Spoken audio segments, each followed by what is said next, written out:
The Cuban Proxy War. Cuba is located just south of Florida in the Caribbean.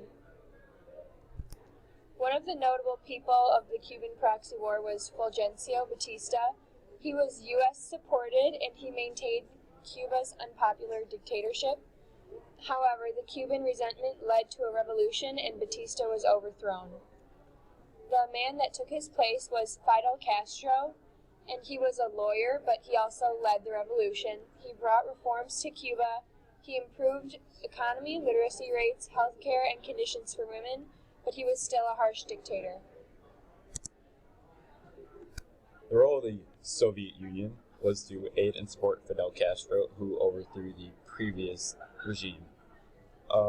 Nikita Khrushchev was the Soviet premier, and he was the one that helped out Cuba. He had 42 missiles built, and they were all shipped by the USSR to Cuba, and this was what caused the Cuban Missile Crisis. And the only reason why Fidel got support is because he agreed to let them support him in a communist revolution in Latin America. So what the Cuban Missile Crisis was, the Soviet Union had 42 missile silos built to house a bunch of nuclear missiles, and they were all provided by the Soviet Union and placed in Cuba. What happened was, they thought that the U.S. wouldn't try and defend themselves, but the U.S. did, and they put up a blockade, and this created a very standoff. The United States supported Fulgencio Batista, even though the Cubans did not.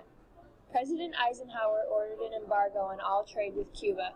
The CIA planned an invasion of Cuba, and to carry this out, they began to train anti-Castro Cuban exiles to carry out the job, and Kennedy approved the invasion but refused to send U.S. planes to support it.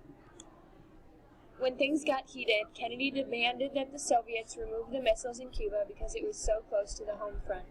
Kennedy also announced a quarantine of Cuba, preventing the Soviets from installing more missiles.